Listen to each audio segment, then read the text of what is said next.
You know, that feeling. You hear someone say, history repeats itself. And, well, it sounds so neat and tidy, Mm. right? Like the past is just sitting there ready to hand us all the answers. Mm-hmm.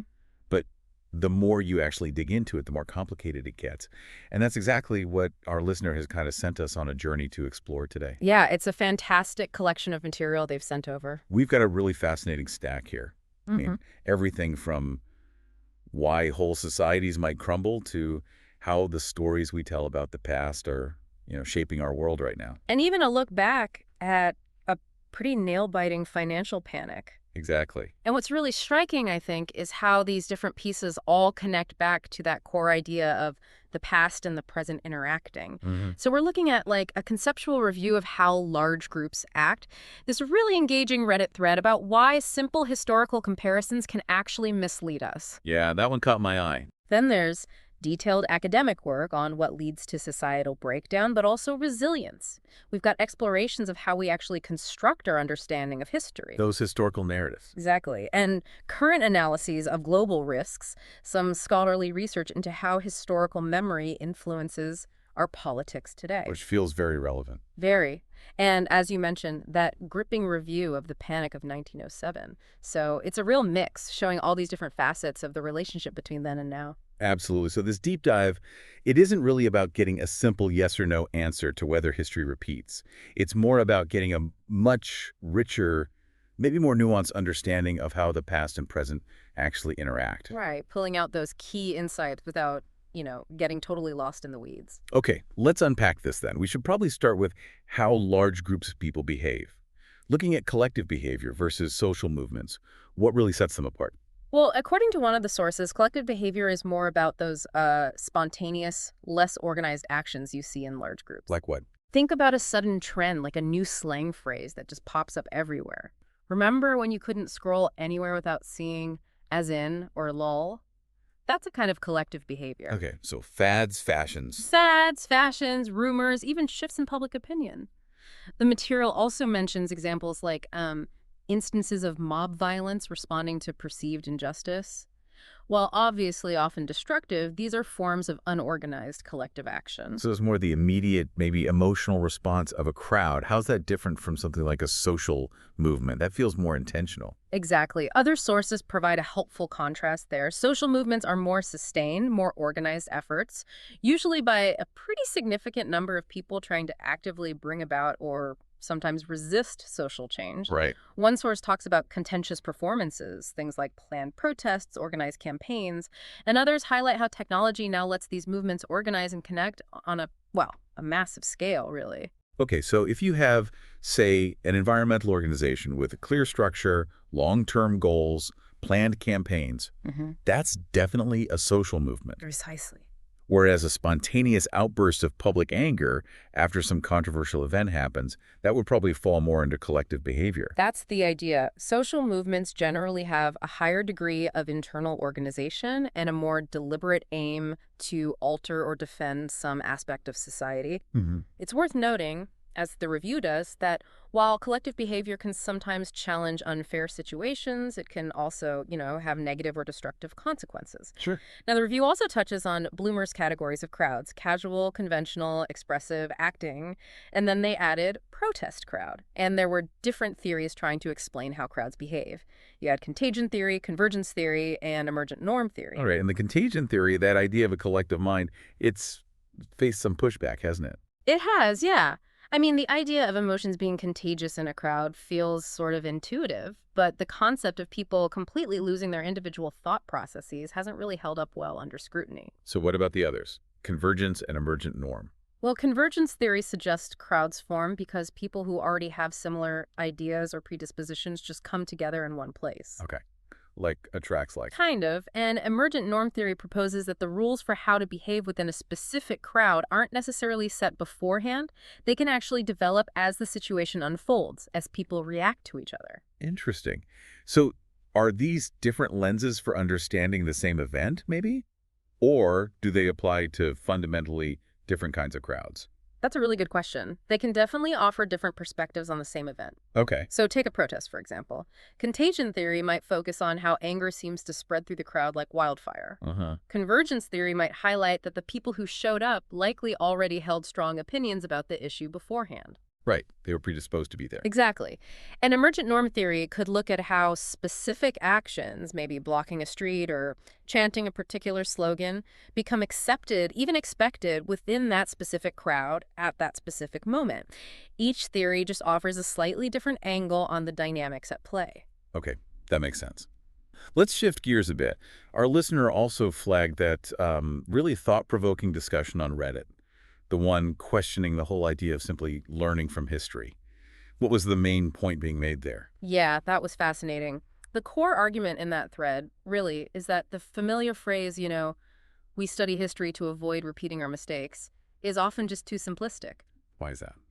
The key reason people cited is that historical events are so deeply embedded in their own unique context. The specific combination of factors, the politics, the economy, the culture, the personalities that led to a particular outcome back then, it's just incredibly unlikely to ever be exactly replicated. So it's not as easy as just looking back at a past failure and saying, okay, check. Definitely shouldn't do that again. Pretty much. The thread points out how difficult it is to even objectively label past events as mistakes in the first place. Our understanding is always filtered through our current perspectives, our values today. That's a really good point. And there's also a skepticism there towards the idea of history being some kind of linear progression, where societies supposedly just learn and improve over time in a nice, straightforward line. Right, like it's always onwards and upwards. Exactly. One participant even critiqued the whole notion of presenting history as just a simple march of scientific advancement, implying that, more scientifically advanced societies automatically avoid past errors, which isn't necessarily true. And this is where it got really interesting. The discussion brought up the idea of Russia can't be conquered as a kind of prime example of how historical understanding gets oversimplified, maybe even misleading. Why did that specific example resonate so much? Oh, it's a perfect illustration, isn't it? It shows how a narrative, maybe based on certain specific historical experiences like Napoleon or Hitler's invasions, can become the seemingly fixed truth. Like an unbreakable rule. Right, but it overlooks other historical realities, other invasions, other periods. The thread really emphasized the danger of just accepting these broad, often repeated claims without digging into the specific historical circumstances each time. But someone made a counterpoint, didn't they? About learning on a smaller scale. Yes, exactly. One commenter made a really insightful point. Maybe learning from history is actually more effective on a more micro level, like analyzing specific military tactics from a past battle, or looking closely at policy responses during a specific economic downturn, like the housing crash. Rather than making these grand, sweeping pronouncements about entire civilizations or centuries. Precisely. That distinction seems crucial. We might well be able to learn valuable things from the specifics of a past financial crisis, for instance. But applying some overarching lesson about an entire nation's unshakable destiny, that's much, much more problematic. Okay. Now, another source our listener sent looked at societal collapse. But it wasn't just a, catalog of doom and gloom, was it? No, not at all. It was an academic paper taking a more critical perspective. It argued that, yes, studying past societal collapses is definitely relevant to our current concerns about sustainability and things like that. Sure. But the outcomes are far from predetermined. And what's equally important, the paper emphasizes, understanding why some societies manage to show incredible resilience even when facing huge challenges. Challenges like environmental change, political upheaval. Exactly. Environmental, political, sociocultural challenges. Studying these successes, understanding that resilience is just as vital as analyzing the causes of failure or collapse. So it's not always a kind of slippery slope once a society faces a major crisis. What factors seem to play a more decisive role than just, say, the environment changing? Well, the paper makes a pretty strong case that internal societal factors often outweigh purely environmental changes when it comes to driving collapse. It's like what kind of internal factors? Things like a society's core values, the quality and decisions of its leadership, its dominant ideologies, even its sort of cognitive frameworks, how people perceive the world, these are presented as really critical. Interesting. It also points out that most historical collapses actually unfolded quite gradually, or often over centuries. So it cautions against drawing simple cause and effect links using environmental data like climate records that isn't precisely aligned in time with the historical events you're looking at. Right, you need that temporal precision. The paper looked at a whole range of case studies too, didn't it? Mesopotamia, the Maya, others. Were there common threads or maybe surprising differences in how they responded to stress? The case studies really highlighted the sheer diversity of responses. You saw examples of societies adapting and innovating when faced with both environmental and cultural pressures. Can you give an example? Well, the contrasting experiences of medieval Iceland and Greenland dealing with the Little Ice Age, for instance, they offered insights into very different paths of social transformation and ultimately sustainability or lack thereof. So the big takeaway wasn't just climate changed, society collapsed. No, definitely not. The conclusion was much more about multi-causality. It's almost always a combination of factors at play, not a single environmental smoking gun. And critically, how a society interacts with its environment is always mediated, always filtered through its own internal structures, its beliefs, its social organization. Okay, let's pivot then to how we actually make sense of all this past stuff through historical narratives. What exactly is a historical narrative according to the source? Well, as our source explains it, historical narratives are essentially the stories we tell about the past. They're how we connect events, people, cultural contexts, often aiming to explain cause and effect. So not just a list of facts. Not at all. They aren't just neutral recitations of facts, they always involve interpretation. And they play a really powerful role in shaping our understanding of history, our sense of cultural identity, our shared memories, what we call public memory, and even our fundamental societal values. And these narratives, they come in so many forms, right? From the stories our grandparents might tell us, all the way to blockbuster movies or documentaries. Absolutely. Oral stories, written records, films, digital media, museum exhibits, they all construct narratives. What are some of the key things that shape how these narratives are put together? Several elements are really crucial. First, the perspective, the point of view from which the story is told. Whose voices are being centered? Whose might be marginalized or left out entirely? That heavily influences the narrative you get. Okay. Then the source material itself, what evidence is being used to construct the story, that's critical. And also the purpose behind telling the narrative. Is it mainly meant to educate, to commemorate something, or perhaps to promote a particular political viewpoint? And we see recurring themes too, right? Like common story structures. Definitely. Things like the classic hero's journey, tales of tragedy, stories focusing on revolution or social change. Think about how a film like Gandhi crafts a specific narrative about a historical figure and movement, or how a documentary like 13th presents a particular argument about history and its consequences. It's really striking how these narratives aren't fixed either. They change over time, they differ across cultures. Why is it so important to sort of critically examine them? Precisely because they're not fixed. By questioning who is telling the story, whose voices are being amplified or silenced, and how these narratives shift across time and place, we gain a much deeper understanding of how history is selectively remembered and interpreted. Yeah. Comparing how different cultures might interpret the exact same historical event can reveal a huge amount about the underlying values and perspectives of those cultures. This idea of collective historical memory, how we remember things as a group, leads us right into our next source. This one looks specifically at how that plays out in contemporary politics. How does what we collectively remember or forget about the past actually influence political debates today? Well, the study highlights something we probably all feel, the increasing polarization of political discourse around the world. And it argues that historical memory is a really significant factor shaping this. How so? Think about ongoing debates around national identity or historical injustices, or even just differing interpretations of past wars or conflicts. These are all deeply intertwined with how we collectively remember and understand the past. The study looked at examples from a really diverse range of countries, the US, Canada, various European nations, several African countries too. And it's not just ancient history we're talking about, is it?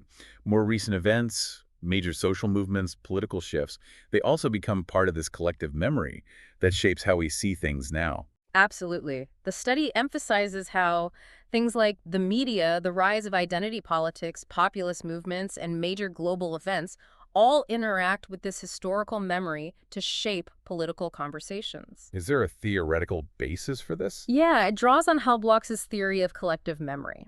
The basic idea is that our shared understanding of the past isn't just personal, it's a socially constructed phenomenon.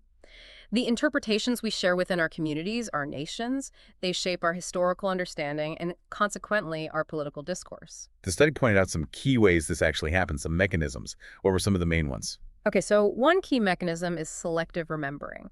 That's the tendency for societies or groups within societies to emphasize certain aspects of the past while downplaying or even completely forgetting others that don't fit the preferred narrative. Right. We choose what to focus on. Exactly.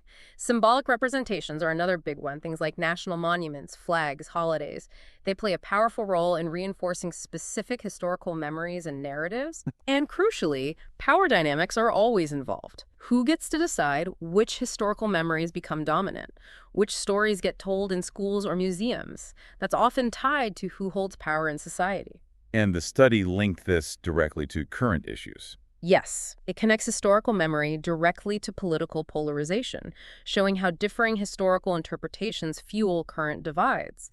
It also looks at the influence of the media in shaping and disseminating these memories and the ongoing struggles over historical interpretation, particularly in post-colonial nations where there are competing narratives about the past. Does it mention other factors? It also briefly touches on how gender influences historical memory, whose stories get told, and the impact of transnational connections, like diaspora communities keeping certain memories alive. And of course, the growing role of technology, the internet, and social media in both disseminating and shaping historical memory in the digital age. Okay, turning now to something maybe more immediately tangible for many people, the economy. Our listener also provided an analysis of how geopolitical risks impact the global economy.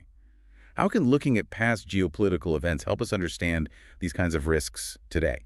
Well, geopolitical risks, we're talking about things like wars, terrorism, major political instability, even contentious elections have consistently had a pretty significant impact on the global economy, Through what channels? mainly through financial markets, international trade flows, and commodity prices, especially oil. The source mentions the Geopolitical Risk Index, or GPR, which is a tool researchers use to track these risks over time. And does that index show links to past events? Oh, absolutely. As the source points out, the GPR shows clear spikes around major historical events. Think the first Gulf War, the 9/11 attacks, and more recently, Russia's invasion of Ukraine and the conflict in Israel and Gaza. So you can see a pretty clear historical pattern. Instability often leads to economic repercussions. So while every geopolitical event is unique in its specifics, looking at past events can give us at least a sense of the potential scale, maybe the nature of the economic impact we might expect. Exactly. It provides context, but the GPR isn't a crystal ball, right? Right. What are its limitations? Well, the source notes a few. It mainly looks backward, correlating past events, rather than reliably predicting the future. It also aggregates lots of different types of risks together, so it doesn't always capture the nuances. And it doesn't fully show the specific ways different economies might be affected differently by the same event. What are some of the major risks flagged right now? The analysis highlights things like the upcoming U.S. elections, the potential for wider conflict escalation in the Middle East, and the ongoing war in Ukraine. All of these carry considerable economic uncertainties. And it's a two-way street sometimes too, right? Economics impacting politics. Yes, the source points that out as well, how significant economic recessions can themselves reshape political landscapes, sometimes contributing to things like the rise of populism. Interestingly, though, it also mentions some potential positive economic factors that could offer some resilience, even with these risks swirling around. Like what? Things like the surprising resilience of some major economies recently, the potential for a Chinese economic recovery, the ongoing innovation in areas like AI, and maybe more stable oil prices than initially feared. So it's not all doom and gloom, but the risks are definitely there. Okay, finally we come to that book review of The Panic of 1907. This gives us a really detailed, almost granular look at a specific financial crisis from over a century ago. What were the key lessons that the review highlighted from that event? The review really emphasizes that financial crises rarely, if ever, have just a single cause. They often result from a convergence of multiple factors coming together at the wrong time, a perfect storm, as the book apparently suggests. So what factors converged in 1907? In the case of the 1907 panic, the review mentions several contributing factors. There was increased demand for capital globally, partly due to rebuilding after the big San Francisco earthquake the year before. There were issues with the Bank of England's gold policy affecting international markets. There was a lot of speculation happening on Wall Street, particularly involving trusts. And significantly, the U.S. lacked a central bank at that time. There was no Federal Reserve to act as a lender of last resort or to coordinate a response. And certain individuals played really crucial roles, didn't they? Particularly J.P. Morgan. What was his significance during this crisis? Yeah, J.P. Morgan is portrayed as a really central figure. He essentially stepped into the void where a central bank should have been.